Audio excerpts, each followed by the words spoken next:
Pues muchas gracias. En primer lugar, me gustaría agradecer a la BIU, a la Universidad Internacional de Valencia, la oportunidad que me ha brindado para estar aquí delante de todos vosotros, la segunda oportunidad de impartir esta masterclass. En esta ocasión, la temática va alrededor del concepto de liderazgo, del liderazgo educativo, y la he titulado Liderazgo educativo, cómo gestionar el aula y no morir en el intento, haciendo referencia a una película muy famosa aquí en España. También agradeceros a todos vosotros vuestra asistencia. Alguno veo que repite de la masterclass anterior, con lo cual os lo agradezco. Y como os he dicho, la metodología que voy a intentar utilizar es una metodología rápida, dinámica, intentar no perder el foco pedagógico, académico, de aprendizaje que nos ha traído aquí, pero intentando también utilizar el humor, la parte lúdica y la parte de participación por parte vuestra, y también las comunicaciones a vuestra disposición en el chat, y también en algún momento, si queréis coger el mic y comunicaros, pues simplemente levantar la mano y os daré paso siendo lo más breve posible. Mi nombre es Juan Fernando Bou, la mayoría de vosotros me conocéis, soy psicólogo, coach educativo, socio fundador de Bou Consultores, que es una consultora educativa española cuyo fin principal es transformar la sociedad a través de la mejora de la calidad del sistema educativo. Principalmente me dedico a la formación del profesorado, de los equipos directivos, algo en cuanto al alumnado y parte en las familias, conferencias también para darles recursos emocionales para educar a sus hijos o a sus hijas, y ponente y conferenciante a nivel internacional. Autor de 5 libros, 4 de ellos relacionados con el mundo del coaching educativo. El último, escrito en diciembre del 2018 y titulado Herramientas para el aula, de Ediciones Aljibe. Los objetivos que tenemos para el día de hoy son los siguientes. En primer lugar, me gustaría aportaros algunos recursos de cómo poder gestionar el aula. Es una clase que tiene el sentido más para el profesorado, para el educador en general, porque el concepto del liderazgo se podría entender de dos maneras. Por una parte, para el equipo directivo, para gestionar el centro o gestionar el claustro, o también tomar las decisiones estratégicas que comporte su función, pero normalmente en esta ocasión este concepto de liderazgo educativo lo voy a unir más al aula. El concepto de liderazgo, que es una gestión en general, tener la capacidad de influencia, también es importante para trabajar en el aula, para gestionar al alumnado, reducir la conflictividad, incrementar la motivación y, por ende, el rendimiento académico. Por lo tanto, hoy, en esta conferencia en concreto, lo vamos a relacionar más con recursos, con herramientas, con técnicas que pueden ayudaros a relacionaros mejor en el día a día con ese aula, con ese grupo, pero no quita también que estos recursos también sirvan para relacionaros con el claustro, con otros compañeros, con las familias, porque son transversales. Por lo tanto, analizaremos este concepto de liderazgo en relación al siglo XXI y las diferencias con el liderazgo del siglo XX, sobre todo metodológicas, afrontar algunos conflictos del día a día en las organizaciones educativas. Vamos a ver un caso práctico, vamos a analizar un caso práctico real y vamos a dar una solución. Cada uno de vosotros dará una solución y yo daré la mía, que prácticamente coincidirá, estoy seguro, con las vuestras, para que a partir de esta solución seguro que podáis utilizarla en otros casos similares. Yo diría que esta solución que vamos a aportar da el 80% de respuesta a los conflictos que tengáis a lo largo del día a día de vuestro rol como docentes, y también compartiremos algunos recursos útiles para el día a día de vuestro trabajo. Dicho esto, así como la semana anterior no empecé, que ya es raro en mí, porque casi todos los talleres, conferencias, me gusta empezar con un juego de ingenio, pero el otro día creí conveniente no hacerlo y centrarnos más en el coaching educativo. Hoy, como hablamos de liderazgo y la gestión de personas, la gestión del aula, la gestión del alumnado, para alcanzar todos los objetivos encomendados trimestrales, sobre todo académicos, pero también más allá de los académicos, he traído un juego de ingenio, y el ingenio normalmente está relacionado con la creatividad, con mucho aquello de lo que tienen los profesionales de la docencia, con la innovación, que habéis hecho mucho en este periodo de confinamiento, en este mes último, adaptándonos a todos a la nueva situación, tanto las familias como en nuestra aula, nuestro alumnado, como nosotros mismos. Yo creo que lo podemos hacer bien entre todos, Y simplemente lo que voy a pediros es, una vez os explique este juego de ingenio, que me digáis las soluciones en el chat que encontréis. Es un juego de ingenio técnico, matemático, muy científico, muy relacionado con la parte más menos literaria, por decirlo de alguna manera, pero ahora lo veréis y es un juego para todos, quiero decir. Hay 9 fórmulas o 10 fórmulas que adivinar, pero la mayoría están relacionadas con un nivel medio que no es necesario que seamos ni matemáticos, ni ingenieros, ni nada relacionado con esto. Ahora lo veréis rápidamente. También es verdad que como hay muchas personas aquí que han asistido a cursos míos y si ya conocen este juego, pues que evidentemente no digan las soluciones para que los demás puedan jugar también de una manera más tranquila. Así que vamos a poner el juego de ingenio y así empezamos. Este juego de ingenio, como veis ahí, que he elegido, es un juego matemático que va por filas, que va por líneas.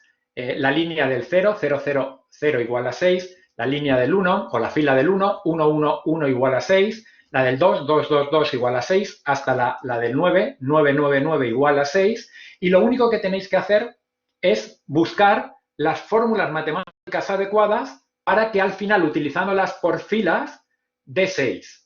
Quiero decir, podéis utilizar más de una o debéis utilizar más de una o a veces no es necesario, con una es suficiente.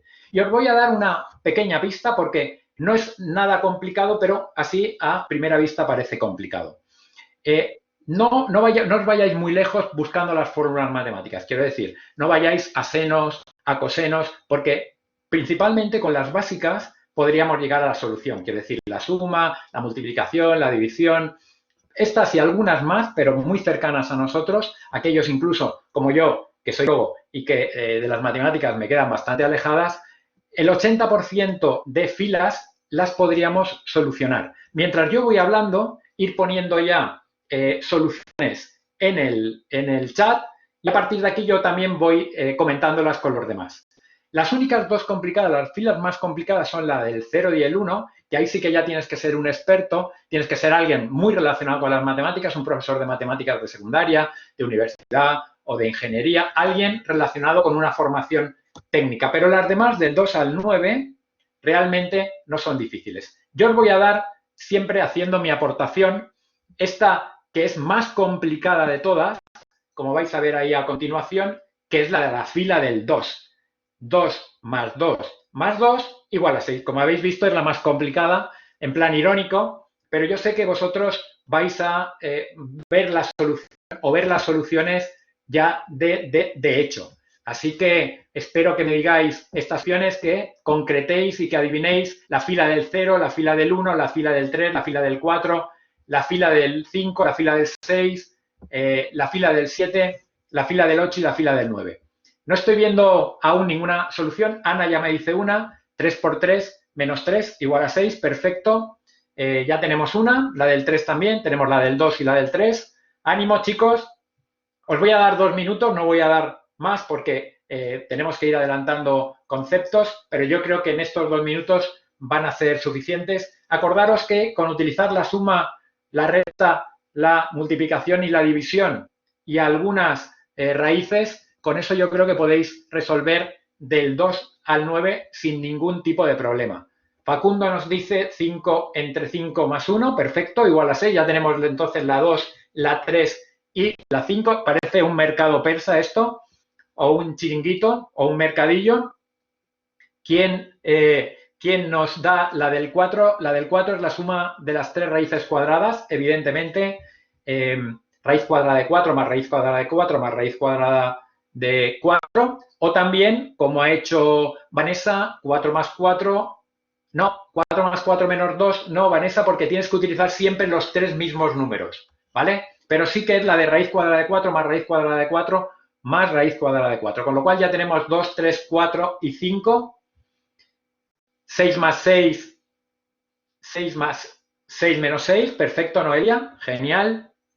Os quedan poquitas ya, la del 7, que es muy, muy sencillita. Fijaros que si hemos conseguido averiguar, solucionar la del 2, la del 4 es sencilla, como ya habéis hecho, pero la del 8 también, porque hay una conexión. La del 3, la del 9 también hay una conexión con la del 6, con lo cual prácticamente ya tenemos todas. La del 7 es, como dice Noelia, 7 menos 7 entre 7, perfecto, genial. Nos queda el 8 y el 9, y la del 0 y la del 1, no sé si aquí en la sala habrá algún matemático, iba a decir algún médico, algún matemático seguro que sí, o algún ingeniero, alguien con formación técnica, seguro que puede solucionar la del 0 y la del 1. Aquí en España me dicen que esta solución ya normalmente, esa fórmula se utiliza secundaria, no en primero, pero probablemente hay algunos coles que en segundo ya la utilizan, otros en tercero, etcétera. La del 0 y la del 1 quizás son las más complicadas. Falta la del 8 y la del 9, así en plan más sencillas. Acordaros que si habéis solucionado la del 4 y la del 2, probablemente podéis solucionar fácilmente con una raíz de algo la del 8. ¿Qué raíz necesitáis para la del 8? 15 segundos. Efectivamente, Eduardo, la raíz cúbica, perfecto. Y la del 9, una raíz cuadrada, ¿no? Al igual que la del 3. Así que la solución va a ser la siguiente. Ahí la tenéis. Excepto las dos primeras que no hemos conseguido entre todos. Me imagino que habría alguna persona que sí que la sabría, porque he visto el listado de participantes y han hecho los cursos conmigo. Las dos primeras se hacen con factoriales. Factoriales dicen que es la fórmula matemática más literaria que existe en el mercado, porque se ejecuta o se dibuja, la figura es como una exclamación. Por lo tanto, el factorial de 3, que sería el caso del 1, es 3 por 2 por 1. Y el factorial de 0 por definición es 1, por lo tanto, al final quedaría como la de abajo del 0. Así que realmente he querido poner este juego de ingenio no por en sí este juego de ingenio como tal, esta dijéramos, participación numérica, sino un poco por la explotación del juego en sí. Yo os quiero lanzar la pregunta clave. ¿Por qué he puesto este juego de ingenio o para qué he puesto este juego de ingenio pensando en el concepto de gestión del aula, de liderazgo educativo en el aula? ¿Alguien me lo podría decir? ¿Alguien a través del chat o, si se anima, a través del micro para captar nuestra atención, evidentemente, para ver la diversidad, para conocer un poco la diversidad, para captar la atención, como habéis dicho, para entender un poco y obtener más información de vosotros? Efectivamente, pero principalmente lo he hecho por dos motivos. Para pensar, como dice Carlota, clarísimamente, para compartir respuestas, para que haya un poquito más de trabajo colaborativo, aunque estemos cada uno muy alejados a miles de kilómetros, para colaborar, para hacer una pausa, como dice Ana, para romper el hielo. Celia, perfecto, estáis ajustando muy bien las respuestas. Principalmente coincido con las respuestas que habéis dado. Concretamente dos. La primera, haciendo referencia a un autor del que tengo el libro, el último que ha escrito, que es ¿qué hacen los mejores profesores universitarios? Se llama Ken Vine y es un profesor universitario americano que hace unos 5 o 6 años se le ocurrió en Estados Unidos coger a los mejores profesores universitarios y reunirlos para preguntarles qué hacían en sus aulas. Eran aquellos profesores que, por un lado, saben el máximo potencial del alumno, como hacía Sócrates, y por otro lado, también ellos recibían la mejor puntuación de estos alumnos. Los juntó a todos, les preguntó principalmente solo esa pregunta. ¿Qué hacéis en el aula? ¿Qué metodología utilizáis? ¿Qué procesos utilizáis? ¿Qué recursos? Y de todas las respuestas que le dieron, él las pasó por el tamiz del laboratorio y sacó dos respuestas comunes, dijéramos, dos denominadores comunes. El primero era que casi todos utilizaban, o el 99,9% utilizaba un reto para captar la atención del alumno. ¿Qué quiere decir un reto? Un reto supone un desafío. Un reto supone un desafío evidentemente intelectual. Supone un elemento o un estímulo motivante. Supone, dijéramos, crear una atracción hacia el profesor y hacia ese reto. Y supone también incrementar un poco, dijéramos, la motivación y el rendimiento académico, por lo tanto. El reto es fundamental y cada uno lo utilizaba de una manera. Por eso he puesto yo lo del juego de ingenio, porque para mí podría ser, salvando las distancias, un reto. Pero cada profesor utilizaba sus propios medios, cada uno entendía su rol de una manera y, por lo tanto, establecía un reto principal, básico. Pero a partir de aquí, realmente el segundo elemento denominador común que utilizaban todos o los mejores profesores universitarios era que después apelaban a la emoción positiva del alumno. Utilizaban actividades, herramientas o ellos mismos ejecutaban la clase apelando a la parte del corazón, a la parte de la emoción positiva. Con esos dos elementos tenían ganado principalmente al 90% de la clase. Eran capaces de reducir la conflictividad a unos niveles insospechados, mejorar el rendimiento académico, mejorar la conexión entre el alumnado y, por lo tanto, conseguir los objetivos establecidos a principio de curso. Si esto nosotros lo trasladamos y le damos una orientación todavía más educativa, más académica, estamos viendo que para nosotros realmente esos retos hoy en día es la utilización de la metodología activa, como ya hablamos en la masterclass anterior. Por lo tanto, tampoco me voy a centrar mucho aquí. Lo que vemos es que realmente hoy en día las necesidades, las expectativas del alumnado requieren de metodologías diferentes. La metodología clásica, como estáis viendo ahí, que se utilizaba hace unos años, hace 20 o 30 años, realmente el profesor era una figura predominante, que era la que tenía el conocimiento y era la que se encargaba de transmitir ese conocimiento al alumnado. Por lo tanto, decía qué y cómo, aconsejaba, y a partir de aquí el alumnado tomaba notas, memorizaba y a partir de ahí lo evaluaban a través de un examen. La metodología activa es todo lo contrario. El profesor, sin ser, o sea, siendo aún la figura clave dentro de todo el proceso de enseñanza-aprendizaje, el rol ha cambiado.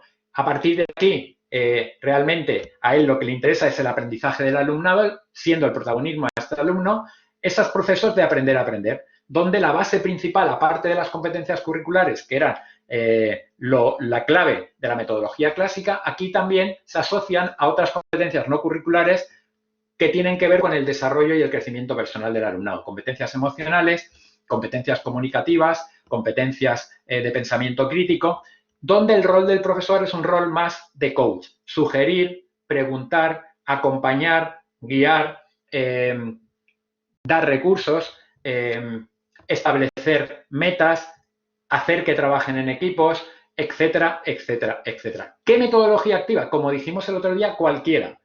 ¿Cuál es cualquiera? Aprendizaje basado en proyectos, aprendizaje cooperativo, Flip Classroom, inteligencias múltiples, coaching educativo, una o varias, pero hay que utilizar una de ellas. Esto en primer lugar.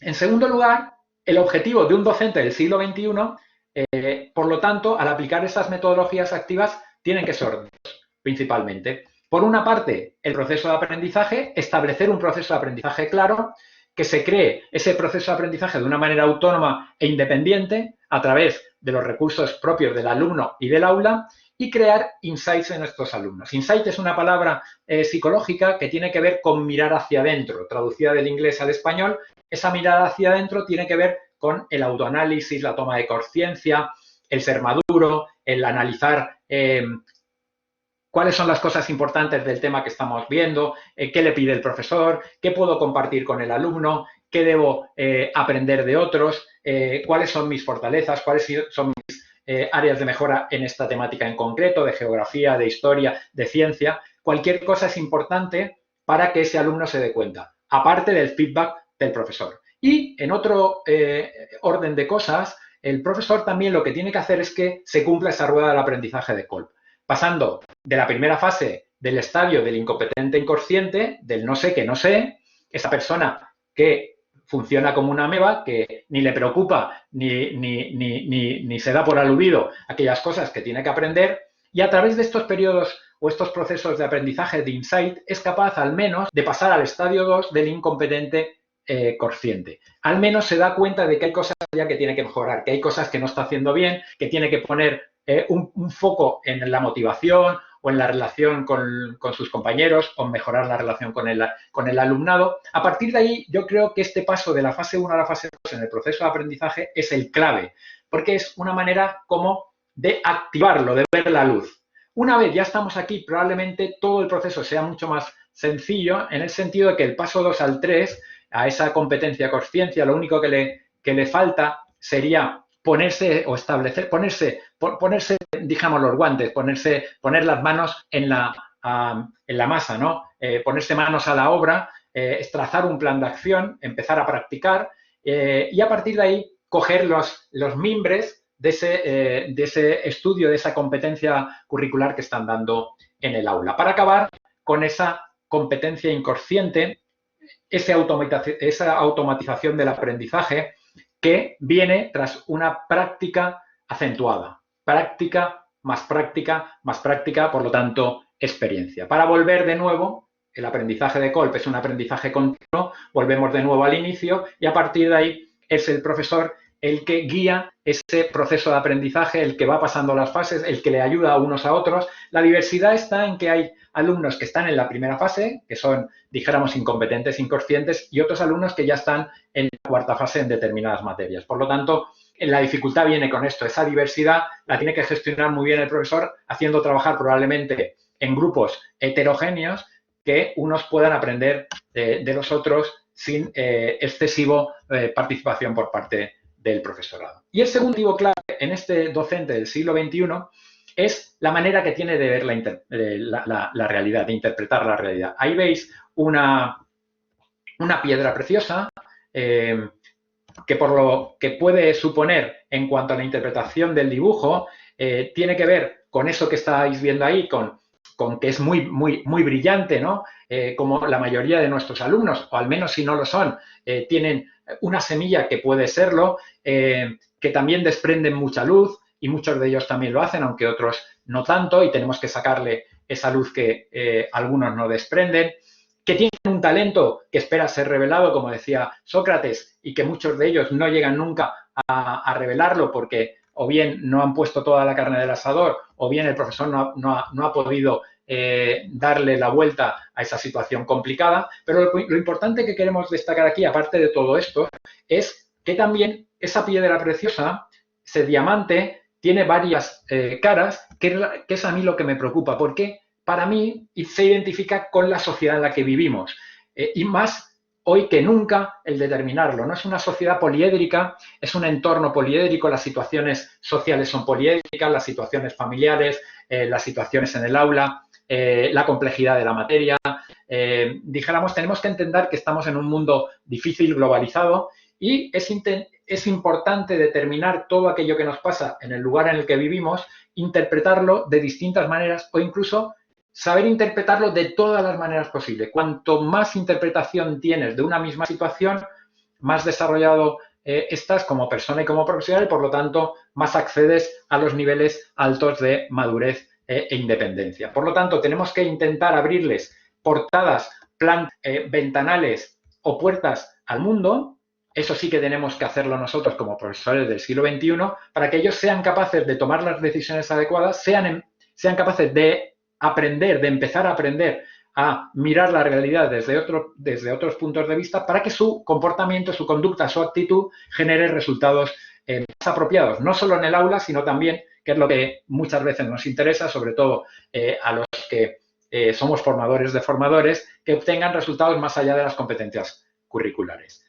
Dicho de esta manera, lo que quería mostraros ya con esto es el primer recurso, o para mí, el recurso más importante que tenéis a vuestra mano para utilizar en el aula. Sé que me diréis, no has descubierto la penicilina con esto que estáis viendo ahí, la metáfora, pero sí que es verdad que aunque es un recurso que todos conocemos y que es transversal, o sea que se puede utilizar desde infantil hasta, dijéramos, la universidad, los estudios universitarios. Quizás empezamos utilizándolos mucho en infantil y primaria, primeros cursos de primaria, y luego va decayendo en secundaria a medida que vamos creciendo o vamos pasando de nivel académico. Para mí la metáfora es fundamental por varios motivos. Podríamos definir la metáfora en plan más lingüístico como la asociación de dos conceptos, uno real, uno imaginario, que se asocian y que, por lo tanto, como por ejemplo, podríamos decir la típica frase de esta de que las perlas de tu boca, por ejemplo, para querer decir que tienes unos dientes preciosos, ¿no? Por ejemplo. Pero más allá de esta metáfora, que es una metáfora literaria, realmente a mí me interesa la metáfora por dos motivos. En primer lugar, porque como quería Ken Vine, o como hacían la mayoría de los profesores universitarios que entrevistó Ken Vine, la metáfora, en primer lugar, genera muchísimas interpretaciones. O sea, da protagonismo al alumno. Una situación metafórica te llega desde distintos puntos de vista, le enfoca al alumno, o sea, o le influye al alumno, le puede influir desde distintos puntos de vista y esto es para ellos muy, dijéramos, muy motivante y también muy beneficioso para el profesor, porque probablemente con un único estímulo puede estar, dijéramos, consiguiendo diferentes cosas en diferentes alumnos. Y en segundo lugar, la metáfora, además, digamos que conecta con la emoción del alumno. Sí que es verdad que nosotros los profesores cuando logramos o decidimos utilizarla lo hacemos de manera consciente, o sea, de manera racional. Hemos decidido en una programación utilizarla para conseguir unos objetivos, por lo tanto lo hacemos desde el punto de vista racional, pero al alumno le llega desde el punto de vista emocional, le llega al corazón. Y eso es dijéramos, éxito seguro. Cuando tú logras conectar con la emoción, con el corazón, como hemos dicho antes, del alumno, lo tienes todo ganado. Y la metáfora, el 90% de las metáforas lo conectan y si no le conectan a ese alumno en ese momento determinado, probablemente le conectará 2, 3 o un año después. Hará efecto esa metáfora, aunque de una manera tardía, quizás para ese momento en el que tú estabas utilizándola, pero igual de beneficioso para el alumno. Y en segundo lugar, lo que sí que voy a proponeros ya, otra vez a través del chat o bien alguno que se anime a través del micro, es que me digáis qué metáforas utilizáis vosotros en vuestro nivel académico. Sé que si hay algunos profesores de infantil me van a decir muchas, todos las tenemos en la cabeza. Cuando avanzamos probablemente en la cadena educativa, en el nivel educativo, podemos encontrar, hay muchas, pero probablemente no se utilicen en demasía, pero sí que quiero aquellos profesores que estáis ejerciendo en el aula que me digáis qué tipos de metáforas estáis utilizando, a ver si encajan un poco con mi manera de entender también la metáfora. Podéis ya, a medida que yo voy hablando, escribir esas metáforas que soléis utilizar en el día a día, esas situaciones metafóricas, esos elementos metafóricos, claves para conseguir objetivos académicos en el alumno y que os están dando buenos resultados. ¿Alguien se atrevería a poner algo aquí en el chat o a coger el micro y comentarnos qué tipo de metáforas de una manera breve, directa y concisa utiliza en el aula? Si alguien se atreve de secundaria y bachiller, se lo agradecería porque sé que los de infantil y primaria con respecto a este recurso lo tienen bastante, digamos, utilizado, ¿no? Yo, hablando de secundaria, sabéis que las metáforas para aplicar en el aula son enormes. Hay un listado brutal entre las que todos conocemos, canciones, fábulas, cuentos.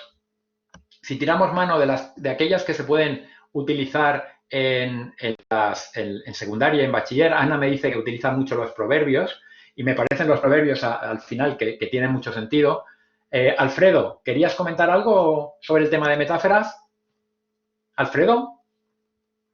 ¿O seguimos? ¿Seguimos, Alfredo, o quieres comentar algo? Seguimos. Decía yo que las metáforas que se podrían utilizar en secundaria o bachiller tendrían que ver con todas estas también. La introducción de las películas a mí me parecen fundamentales, incluso para las competencias curriculares. Si ya quitamos el tema, las complementamos con otro tipo de competencias emocionales y tal, ya viene fantástico. Pero, por ejemplo, un profesor de secundaria, comentándolo esto una vez en un curso, me dijo que él introducía el tema de las parábolas poniendo un vídeo de Casillas cuando recibió un gol en un mundial, creo que era, cuando Lota le entró por arriba. Entonces, ponía primero el vídeo, que duraba apenas 20 o 30 segundos, y luego le preguntaba a los alumnos qué veían, cuál era la trayectoria que hacía la pelota, y a partir de ahí él les iba comentando que esa trayectoria se llamaba una parábola, que tenía esa fórmula determinada. La metáfora tiene ese sentido, ¿no? Empezamos a partir de un elemento, dijéramos, concreto, y a partir de ahí subimos a un elemento abstracto. O sea, pasamos de un razonamiento deductivo a un razonamiento inductivo y por eso tiene tanta potencia este tema en el alumnado. También en secundaria se puede traer a veces artículos científicos de la temática que estamos viendo en ese momento, con lo cual ya también lo estamos conectando con el mundo universitario. Podemos utilizar artículos de prensa serios realmente que puedan tener que ver con lo que se está trabajando en el aula. Evidentemente, podemos hacer algunos experimentos en aquellas, evidentemente, asignaturas que requieran y que tengan sentido. Algunos experimentos muy sencillos, evidentemente, estilo así. Aquí hay un programa en España que se llama El Hormiguero y hacen algunos experimentos de física, de química, que pueden tener sentido, unas cosas que se están viendo en secundaria y bachiller. Yo utilizo una herramienta que no es metafórica exactamente, pero que traigo de la psicología clínica. Aquellos que sois psicólogos probablemente la conoceréis, y la adapto un poquito a educación, que es la autorrevelación. La autorrevelación, dice la psicología clínica, que es contar algo que te ha sucedido a ti para beneficiar al paciente. Quiero decir, imaginaros, por ejemplo, que yo no he hecho clínica, no he sido nunca psicólogo clínico, bueno, primer año de vida después de la carrera, pero bueno, tengo muchos compañeros que sí. Tío, de hecho, es psicólogo clínico y él me dice que la utiliza pues cuando probablemente el paciente que tiene delante pues está utilizando una serie de técnicas que no funcionan y él ha pasado por esa situación y le cuenta su experiencia, ¿no? Pero en psicología clínica tiene que ser real. Yo he hecho una traducción, dijéramos así, muy particular, muy sui generis mía. Yo la utilizo en educación, pero no me impongo el hecho de que sea real. Quiero decir, les puedo contar una historia a los alumnos inventada, pero no le digo que es inventada para mantener un poco esa motivación, ¿no? Esa tensión narrativa, por decirlo de alguna manera, ¿no? Vosotros esto lo habréis hecho un montón de veces y se nota en las pupilas de los alumnos. Nada más cuentas cualquier experiencia propia, como dejan de hacer cualquier cosa, te miran y realmente lo que quieren es que vuelvas a contarles otra cosa. Virginia habla de los cuentos de Bucay y evidentemente hay muchísimas otras cosas, otras metáforas que probablemente se podrían utilizar. Trucos de aprendizaje, como decía Isabel, juegos de ingenio, como he utilizado yo, biografía de personajes destacados, como dice Facundo, y muchísimas más que saldrían si tuviéramos el tiempo suficiente. Role-playing, dinámicas con movimiento, como dice Carlota aquí en el chat, muchísimas. Para mí, dijéramos, si pudiera metaforizar todo mi plan de estudio, mi programación sería ideal, ¿no? Pero, por ejemplo, en la metodología activa del aprendizaje basado en proyectos, un proyecto no deja de ser una metáfora a gran escala. Por lo tanto, realmente se ha demostrado que funciona y lo único que os quería trasladar es que la utilizarais cuantas más veces mejor. Y luego, en segundo lugar, también de la explotación del juego de ingenio, y con esto ya pasaremos a otro tema, sacamos que para mí la palabra clave en la gestión del aula es el rapport. Los que sois compañeros, colegas, sabréis esto a qué me refiero, porque es una palabra utilizada en psicología que muchas de las personas piensan que es inglesa y es francesa, que tiene que ver con, dijéramos, con el feeling, con esta traducción anglosajona, ¿no? Con crear un contexto de aprendizaje, con estar en la misma onda, con mantener ese cordón umbilical con el aula determinado, con generar confianza, con feeling. Eso es rapport. Hay gente que lo confunde con reporte o report en inglés, que lo voy a escribir en el chat para que no lo confundáis. Reporte sería en español, report en inglés. Y es totalmente diferente, no tiene nada que ver. El report o el reporte es cuando yo envío un informe a una persona superior mía. Por ejemplo, el jefe de estudios me pide que le escriba un informe de una situación basado en el aula y yo le entrego ese informe. Eso es un reporte o un report, o cuando me lo pide el equipo directivo de una circunstancia determinada. Y el rapport es otra cosa totalmente diferente. Es creación de contexto, es estar en la misma onda, estar dos conectados, ¿no? Generar buen rollo en el aula. Y esto para mí es fundamental. ¿Por qué? Porque se traduce en uno de los conceptos clave que debemos saber transmitir, que es la confianza. La confianza es la palabra clave para establecer proyectos en común. Si yo no sé generar confianza en mis alumnos, difícilmente ellos van a confiar en mí, conmigo, ni, por lo tanto, voy a poder establecer ni contratos, ni promesas, ni proyectos en común. Por lo tanto, debo aprender a generar confianza. Eso se hace de manera natural. Quiero decir, aprendemos de manera natural a generar confianza, pero no está mal que de vez en cuando analicemos qué cosas pueden ayudar a generar esa confianza, como ese rapport, esa creación de contexto, la utilización aceptación del feedback de manera adecuada, otras cositas más que hay como recursos para generar confianza. Dentro de la confianza, evidentemente es de perogrullo, pero debo comentarlo, es necesario hablar de la autoconfianza. Sé que la mayoría de los que estamos aquí tenemos una confianza espectacular en nosotros mismos, una autoestima grande, pero difícilmente voy a generar confianza si yo no tengo autoestima, si creo que no valgo, si no sé o creo yo que no sé motivar al alumnado, si me veo persona con falta de experiencia, porque el miedo se huele. Entonces, esto suele ocurrir más en los noveles, en los docentes noveles, pero a eso, normalmente, igual que yo hacía cuando empecé en esto de las conferencias, dijéramos, se sobrepone uno con energía, con práctica y con mucha preparación. Yo me acuerdo de las primeras conferencias que impartía, pues si tenía que impartir una conferencia de 1 hora, igual estaba casi una semana preparándomela. Entre las transparencias, entre prácticas que hacía delante del espejo, me ponía delante del espejo, daba herencia y decía, bueno, pues hay que ajustar esto, lo otro. Y eso lo hacía, pero 3 o 4 veces antes de impartirla. Y aún así, impartiéndola, me temblaban las piernas y esto poquito a poco, con el tiempo, ha ido aminorándose. Nunca dejas de tener nervios cuando te enfrentas a un auditorio, cuando estás delante de gente tan preparada probablemente como vosotros o más que yo, y por lo tanto siempre tienes esa dijéramos, ese mieditis dentro, lo que no debes dejar es que te paralice, ¿no? Entonces, nosotros dentro de la confianza, para generarla, debemos manejar lo que llamamos el taburete de la confianza, que es las 3 patas de la confianza. Un taburete se caracteriza porque tiene 3 patas y las 3 son muy importantes, pero para mí la que vamos a comentar ahora es la más importante, que es la que tiene que ver con los conceptos como persona, como profesional. En primer lugar, para generar confianza, un profesor tiene que tener capacidad de influencia. Y el liderazgo es capacidad de influencia. Quiero decir, yo tengo capacidad de influencia cuando lo que digo le llega al alumno. El alumno al menos me escucha. Soy modelo referente para él. Si pierdo esa capacidad de influencia, lo pierdo todo. Desconecta. Es como cuando yo estoy en un claustro y yo hablo y la gente no me escucha, mira a otro lado, es que yo no tengo ningún tipo de influencia dentro del claustro. He perdido probablemente toda la confianza de ellos y no voy a poder hacer nada a no ser que cambie mi modo de actuar, mi estatus, mi rol o mi funcionamiento. O a partir de ahí aprenda a comunicarme mejor. Por lo tanto, la capacidad de influencia es decisiva en el aula y está muy conectada con el aprendizaje y con el concepto de liderazgo. En segundo lugar, el otro concepto clave es el concepto de credibilidad. No solo tengo que tener capacidad de influencia, sino que para tener capacidad de influencia tengo que tener credibilidad.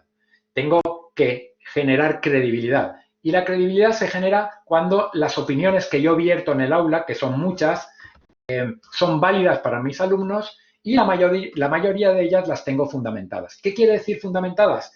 Que esas opiniones que son subjetivas las baso en hechos reales, en hechos científicos, en hechos probados.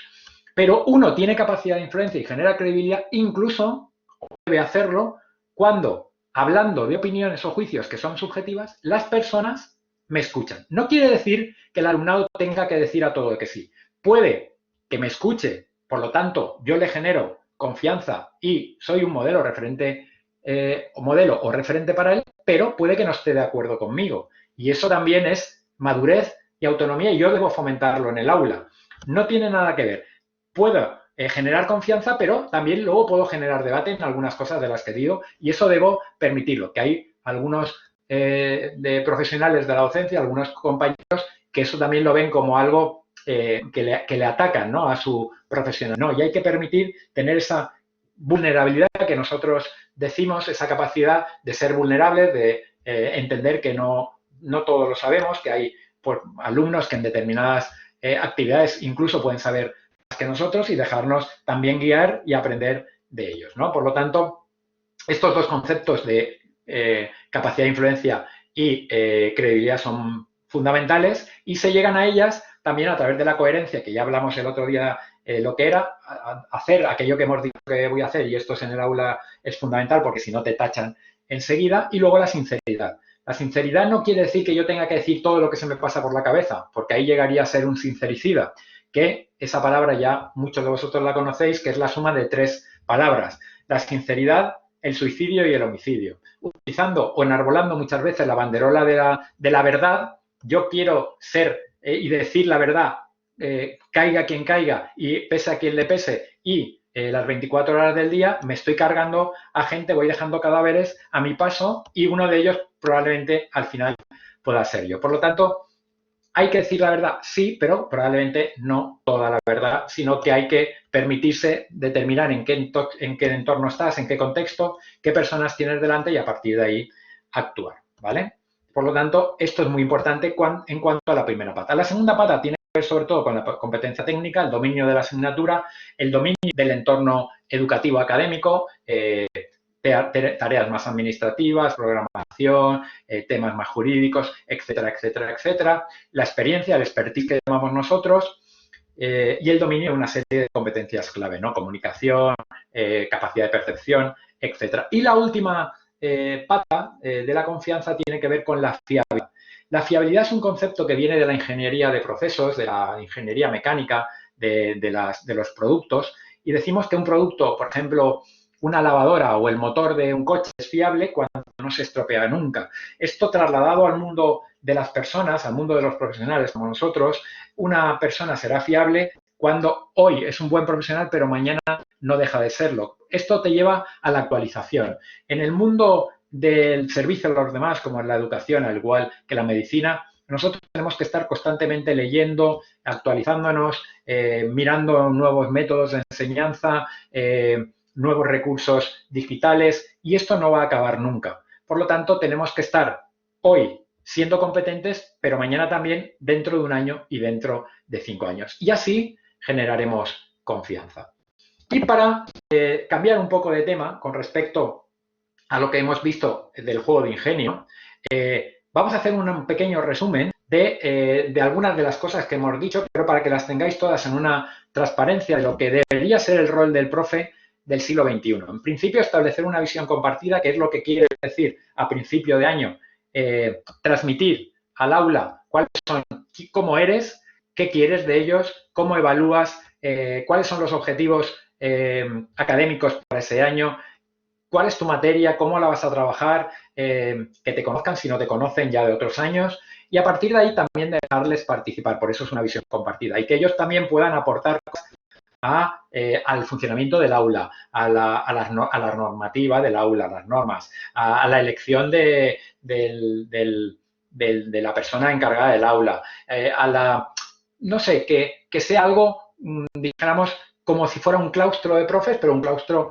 de aula, de alumnado. Y a partir de aquí, evidentemente, hay cosas en las que ellas no podrán tampoco meter mucha cuchara, pero, por ejemplo, los objetivos académicos que se está establecido y que probablemente esté establecido por dirección o incluso por la Consejería de Educación determinado o el Ministerio de Educación, pero en otras también darles cancha para que ellos se sientan partícipes del aula. Inspirar esfuerzo y perseverancia, yo me tengo que poner siempre por encima y ser modelo y referente, tener una alta inteligencia emocional, en esto no hay que ahondar mucho, pero hay que entender que la inteligencia emocional es la gestión de mis propias emociones y la de los demás, pero yo añadiría una coletilla que hay veces que hay gente que no lo tiene claro, en beneficio de ambos, no solo en beneficio propio, porque eso sería manipulación. La inteligencia emocional tiene que ser un win-to-win, y yo puedo tener recursos, herramientas de inteligente emocional, de persona inteligente emocional, pero no llegar a eso porque o bien soy egoísta, solo quiero para mí y por lo tanto una persona así no puede ser nunca inteligente emocional o genera el mal alrededor suyo, como ya conocemos algunos líderes políticos que han hecho, la historia está cargado de ejemplos. Creer en la enseñanza y sobre todo en el potencial del alumnado, esto tiene que ver con el efecto Pigmalión, que muchos de vosotros ya conoceréis. Dar poder a su gente, esto es una palabra que viene de Latinoamérica, del empowerment de la mujer, que nosotros lo hemos trasladado al aula y que tiene que ver con el darle protagonismo al alumno, al aula en sí, en la metodología de enseñanza y dotarle de los recursos, de los medios adecuados. ¿Qué quiere decir también de dotarle de los recursos y de los medios adecuados? Que antes no lo he comentado para comentarlo ahora. Quizás estamos a veces con una velocidad endiablada en establecer nuevas formas de hacer, a nivel metodológico y nos falta lo imprescindible. Pero sobre todo de que hay muchos coles que ya están en metodologías activas desde hace ya bastante tiempo utilizando un cooperativo, pero no han cambiado los escenarios, no han cambiado la arquitectura escolar. Y eso también falla, quiero decir.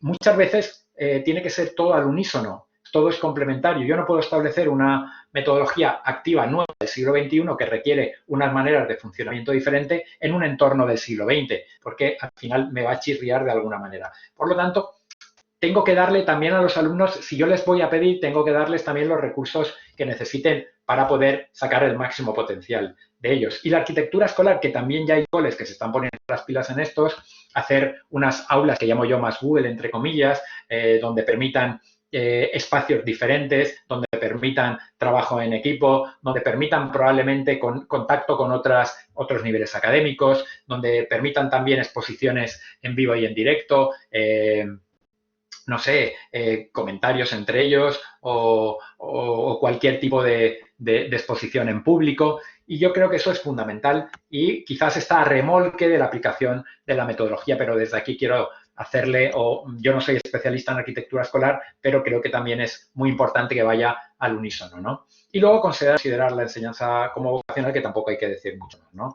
En el fondo, esto se sobreentiende como la necesidad por parte del profesorado y del centro y de la comunidad educativa en general de generar en el alumno esa capacidad de ser autónomo, de pensamiento crítico, de tener confianza en el sistema. Y yo creo que esto es lo que más motivación va a poder generar en el alumno. Y luego vamos a acabar ya para también no irnos mucho más de tiempo. A ver si podemos acabar a las 7 y a partir de ahí abrimos un turno de preguntas. Voy a volver a pediros vuestra participación, ¿vale? ¿En qué sentido? A partir de aquí voy a explicar un caso práctico real que podría explicar otros muchos y daríamos la misma solución, que es lo que os he dicho al principio.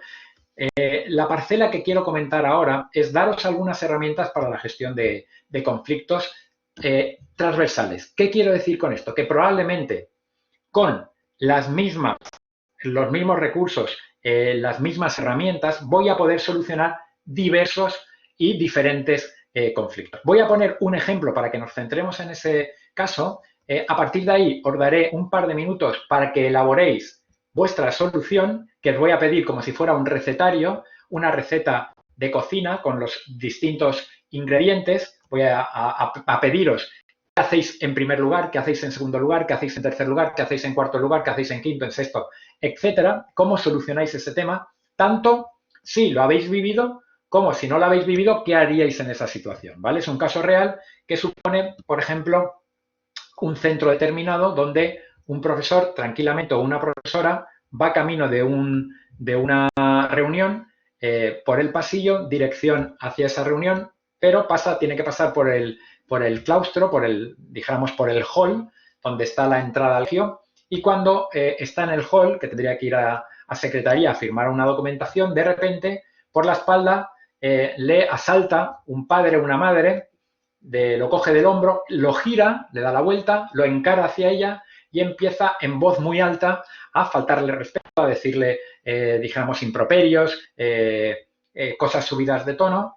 Y él, claro, paralizado porque no se lo esperaba, a partir de ahí tiene que dar una solución. Ese es el caso práctico que yo voy a poner. A partir de ahí daré mi propia solución. Hay algunos de vosotros que ya lo habéis trabajado conmigo, pero quiero ya que a partir de ahora empecéis a elaborar vuestra propia solución y me la digáis a través del chat o incluso alguno, si quiere ya participar con el micro, que participe, que se anime, que por ahora no habéis participado ninguno y os voy a dar 2 minutos. Son ahora las 18:54, a las 18:56 daré yo mi propia solución, que estoy convencido que va a coincidir en gran medida con la vuestra y que no es ni mejor ni peor, sino que serán complementarias y a partir de ahí yo creo que formaremos nuestro propio, dijéramos, formulario de respuesta, que ese formulario nos podrá ayudar no solo en este caso práctico, sino en otros casos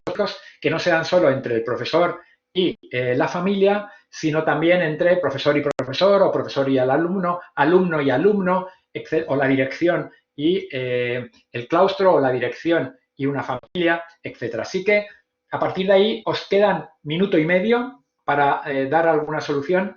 Me dice Ana González que le diría con mucha amabilidad, ¿te puedo ayudar en algo?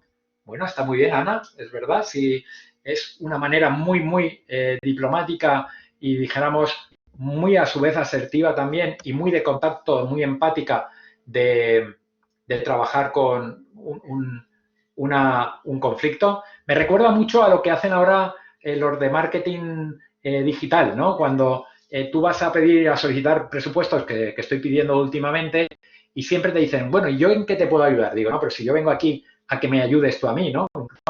No me preguntes en qué te puedo ayudar, que yo no tengo ni idea de esto de marketing digital. Pero sí que es verdad que es una pregunta que a mí me gusta en el sentido de que genera mucha empatía, te pones a su disposición y yo creo que es fundamental, como dijimos la vez anterior en la masterclass anterior, que hay que estar a disposición, hay que estar a disposición del alumnado, de las expectativas, de las necesidades. Carlota dice, trataría de calmar, de mantener la calma y que el padre se calme. Muy bien, Carlota, has hecho algo muy importante. El otro se calma cuando tú te calmas, ¿vale? Dice Carlota que le sugiere hablar en calma, en otro lugar hablaría en un lugar que no esté sola y en calma lo escucharía, perfecto. Aquí creo, dice Alfredo, que será necesario que la profesora actúe de manera asertiva, sin sentirse ofendida, sin agredir al padre, perfecto. Y Mari Carmen habla de desconozco qué te ocurre, podemos ir a mi despacho y me explicas tranquilamente, perfecto. Aquí hay algo muy importante que has comentado, al igual que lo ha comentado Carlota, que hay que buscar un espacio agradable, un espacio diferente al que estáis en ese momento, porque acordaros que estáis en el hall, no es un espacio adecuado para gestionar un conflicto. Noelia dice que en primer lugar es tener su propio espacio físico y proponerle que para poder comunicaros y llegar a un fin tiene que ser de forma calmada, que quieres, por supuesto, escuchar qué te quiere decir, pero que de esas formas es complicado. Intenta hablar desde la calma y construir. Si en ese momento tienes la reunión y te tienes que marchar, poder citarlos para hablar con tranquilidad y calma. Muy bien, Noelia. Solo una cosita aquí que por si lo estáis pensando, como habéis dicho varios de vosotros, yo genero calma cuando a mí me ven calmado, ¿vale? Porque una emoción se trabaja con emoción, pero una emoción no se trabaja desde la razón. Yo a alguien que está descontrolado emocionalmente no le puedo decir cognitivamente que se calme o que se tranquilice, porque eso le generaría mucha más, dijéramos, descontrol emocional. Por lo tanto, un descontrol emocional se genera con emoción, una emoción se trabaja con emoción, una emoción nunca se trabaja con razón, nunca se trabaja desde el punto de vista cognitivo, ¿vale? Dice María José, mantener la serenidad, efectivamente, Ana, Patricia, con buena voz, saludarlo amablemente. La parte, y ahí estáis muchos dando en el clavo, es una parte muy importante en cualquier conflicto, la comunicación no verbal es fundamental, porque muchas veces es la que da sentido a esa solución. Crear un contexto, como dice Marisa, para una conversación asertiva y lograr asertivar el campo emocional perfectamente, para que se calme y dejarlo que se exprese todo lo que se tiene que decir. Si puedo, le ofrezco una agua aromática o un tinto. Muy bien. ¿Qué diferencia de criterios entre Latinoamérica? ¿Qué diferentes formas entre Latinoamérica y probablemente en España? No sé si algún profesor aquí en España le ofrecería un tinto o una agua aromática, igual sí, un tinto no lo sé yo, en un centro escolar, pero como dice Vanessa, dejar todo lo que hago, que se sienta a escuchar y decirle que me cuente qué pasó, no tomarlo personal, perfectamente. Eso es muy importante, Vanessa. Bueno, como son ya 58, de hecho me he pasado un par de minutos, voy a ver la solución que yo aportaría, que como os he dicho antes, ni es mejor ni es peor, es igual que la vuestra, complementaria a todo lo que habéis dicho, simplemente es por aportar mi propia experiencia. A partir de ahí, la solución que yo propongo es en fases, con una receta también culinaria, con varios ingredientes, con una fase de 0, que es aún no propia de una gestión de conflictos, pero sí que es verdad que es la inicial, la que yo llamo la preliminar, y que necesitamos esos 2 puntos. En primer lugar, sobre todo, buscar un lugar más tranquilo. Quiero decir, acordaros que estamos en el hall, probablemente hay muchos más profesores pasando, hay otras familias, padres y madres, hay otros alumnos, no es el momento. Yo cuando digo buscar un lugar más tranquilo, no quiere decir irme a una sala, porque la sala probablemente la tengo a 50 metros. Es simplemente un rinconcito detrás de una columna, detrás de una planta, algo que me resguarde un poco de las miradas ajenas. Una vez lo he conseguido, el segundo punto, el segundo ingrediente, y lo abro, lo pongo entre paréntesis, solo si fuera necesario, y esto es muy importante, porque este segundo ingrediente lo hemos introducido hace poco tiempo, hará 1 año, 2 años. No sé cómo estará en Latinoamérica, pero probablemente en alguna situación aquí en España podemos tener algún conflicto con esa familia, con ese padre o esa madre, y siempre es bueno, sobre todo si es necesario, solo si fuera necesario, o sea, si analizando la situación entiendo que puede ser necesario por el histórico del padre o de la madre, por la situación económica, por si ha pasado algo con otro compañero, contar con uno o varios testigos. Yo creo que con un testigo es suficiente y vosotros me preguntaréis, ¿con cuál testigo? ¿Con qué testigo? Con cualquiera, con el que pase por al lado. No me voy a poner exquisito en esa situación y buscar que venga el mediador, el orientador o la orientadora del cole o alguien del equipo directivo, sino cualquiera. Un PAS puede ser también alguien de cocina, un monitor de tiempo libre, cualquiera, porque lo necesito no para que me ayude en la gestión del conflicto, sino para que tome nota, para que sea un testigo de lo que está pasando. Una vez ya tengo claro esto, evidentemente, a esto no he comentado, pero que sería necesario comentar esto que habéis dicho vosotros, que hay que estar calmado, que hay que estar, no perder los nervios, no ponerme a su nivel, porque perdería, aunque tuviera toda la razón, la perdería al ponerme a su nivel, no decirle que se calmara, que se tranquilizara, evidentemente. Pasaríamos a la fase 1, que es, me pongo más en disposición hacia ella, me pongo en beneficio hacia ella, me pongo más para él o para ella, ¿no? El tercer ingrediente sería la escucha, que es clave, ya dijimos en la clase anterior que la escucha junto con la comunicación son las competencias principales, pero aquí añadimos la escucha, una especie como de predicado, ¿no?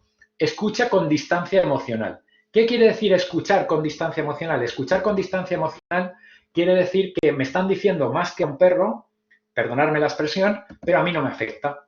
Quiero decir, me están diciendo de qué me puedo morir, pero a mí es que me entra por un lado y me sale por el otro. Eso no quiere decir, y aquí quiero ser muy, muy estricto, no quiere decir que no esté escuchando. Estoy escuchando mejor que nunca. Estoy atendiendo a todo lo que me está diciendo, tanto de la parte verbal como de la parte no verbal. Pero no me afecta para nada, no me afecta emocionalmente. Esto a los profesores con menos experiencia, evidentemente, les puede resultar, les puede parecer chino, pero esto se aprende con la práctica, con distintas experiencias. Normalmente dicen que al año ya lo pueden aprender. Los psicólogos de esto saben mucho, los clínicos, como os he dicho, yo no lo soy, pero la mayoría de ellos que trabajan con depresivos, ansiosos, ansiosas, etcétera, tienen que aprender a escuchar con conciencia emocional para que no se lleven esa problemática a casa, porque al día siguiente, si no, no podríamos ayudarle. Se trabaja con escucha, con distancia emocional, sobre todo para estar para ellos, para ayudarles lo más posible. Y yo que, aparte de esto, ¿qué estoy escuchando? Estoy escuchando el problema, lo que me está contando, las matizaciones que me hace. Estoy ya empezando a unirlo con quién es la alumna o el alumno, cómo lo veo yo, etcétera, etcétera. El cuarto ingrediente, que también es opcional, opcional quiere decir que si no os veis, no lo utilicéis, y si no creéis en lo que yo ahora os voy a comentar, no lo utilicéis porque se os va a notar, es agradecer. Agradecer ¿qué le puedo agradecer? La verdad es que suena un poco raro, pero lo hemos introducido de la educación positiva, de la psicología positiva de Martin Seligman, por 2 motivos. En primer lugar, porque le agradecemos al menos que me haya venido a mí directamente a la cara y no me haya ido por detrás quejándose, comentándoselo a otras madres, a otros padres o a la dirección. Y en segundo lugar, porque desde la psicología positiva, la educación positiva, nos dicen que utilizando el agradecimiento en estas situaciones podemos desarmar al padre o a la madre y esto también a nosotros nos beneficia. El quinto tiene que ver con la empatía. Tengo que empatizar, tengo que entender qué le estará pasando a este señor, a esta señora por la cabeza para que actúe de esta manera, qué situación está viviendo, por los datos que tengo, en qué contexto socioeconómico se mueve y también tener un poco la empatía suficiente para entender que probablemente yo hubiese actuado de la misma manera, incluso a pesar de ser profesor o profesora y tener toda la formación del mundo, ¿no? Por lo tanto, es fundamental tener esa empatía y esto me cierra la fase 1 y empieza la fase 2 que ya tengo que ponerme un poco en disposición de hacerme valer también. Quiero decir, por eso a esa fase 2 le llamo el yo. Tiene que ver, empieza con el ingrediente 6, la asertividad, y la asertividad tiene que ver con una manera de actuar donde yo pongo los pies en tierra, me posiciono también delante de ella, le digo aquí estoy yo, sin tampoco, evidentemente, hacerle daño, ¿no? Puedo ahí actuar de la manera de decir, oye, mira, pues he estado escuchándote tranquilamente y todo lo que me comentas yo lo he anotado aquí y lo he escuchado muy bien, pero hay cosas de las que no estoy de acuerdo por esto, ¿no? O, fíjate, mi situación o mi percepción es diferente a la tuya. Dijéramos, saber ponerte tú también en valor. Es fundamental, ¿vale? Y luego ya en función a cómo sea el conflicto, como acordaros que yo tengo una reunión en breve, en 5 minutos tenía una reunión, yo aquí, si veo que el conflicto es grave, dejo todo lo que tengo que hacer, como habéis dicho alguno de vosotros, y resuelvo, ya llamo a dirección, a jefe de estudios, a jefatura, a quien sea, a tutoría, a quien sea, y solucionamos el problema, no dejamos que el padre o la madre salga del centro sin una posible solución, llamo, recabo información, llamo a su hijo, a su hija, a compañeros, intentando recabar toda la información, y si veo que no es urgente, yo recomiendo pausar. Primero, porque tienes una reunión. En segundo lugar, porque cuando yo pauso, el soufflé, si hablamos de cocina, cae y al día siguiente, probablemente porque hay que pausar 24 o 48 horas máximo, probablemente al día siguiente haya podido recapacitar esto que decimos de comentarlo con la almohada y pueda venir de otra manera, aunque hay veces que no, ¿eh? Y cuando realmente ha pasado esas 24 o 48 horas a las que yo me he comprometido y si yo tengo ese compromiso, tengo que ejecutarlo, quiero decir, si yo me comprometo allá en 24 o 48 horas, tengo que hacerlo, no puedo dejar de hacerlo porque perdería todo aquello que he hecho bien, perdería toda la razón, le llamaría y ahí sí que ya la citaría en mi despacho con otras personas porque es importante que un conflicto no lo resolváis solos, aunque sepáis resolverlo, sino que tengáis a disposición otros compañeros, uno o dos más, que os ayuden en esa solución, más que nada, no porque no seáis capaces, sino porque también la familia, el padre o la madre vea que sois un equipo también y que dais una solución conjunta y que tenéis imagen de centro. A partir de ahí ya establezcáis un plan de acción con todos los datos encima de la mesa y una solución que sea beneficiosa para ambos, ¿no? Y a partir de aquí, realmente me gustaría pues cualquier comentario, duda, cualquier, dijéramos, idea, análisis que queráis hacer, es vuestro momento, es vuestro tiempo.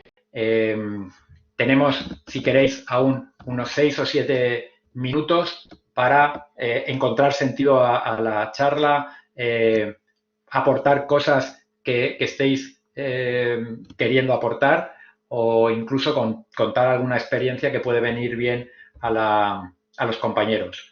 Así que, bueno, pues ahora podéis coger el micro con total libertad y exponer las preguntas, dudas que queráis delante de los compañeros y si yo no puedo contestaros, pues alguno de vosotros seguro que lo podrá hacer con los años de experiencia que hay en esta sala de formación. Así que, bueno, si veo que no tenéis ninguna duda, ningún comentario, experiencia que contar, pues como siempre agradeceros que para mí es un esfuerzo enorme el que habéis hecho de conectaros en Latinoamérica. Es una persona que era la hora de la comida, conectaros aquí, os lo agradezco muchísimo y también que reitero el agradecimiento a Viu. Espero que os haya aportado algunos recursos, aunque sean pocos, para aplicarlos en el día a día de vuestra gestión del aula y esperamos que nos veamos pronto en cualquier otro evento. Así que muchas gracias. Aquellos como la otra vez que queráis recibir el link de la grabación, me enviáis un correo a mi dirección que he puesto en el chat y que voy a poner ahora de nuevo aquí en el chat y yo a la mayor brevedad posible os lo hago llegar. Así que muchas gracias y a disfrutar. Ánimo a todos, que esto pasará antes que después. Gracias por todo.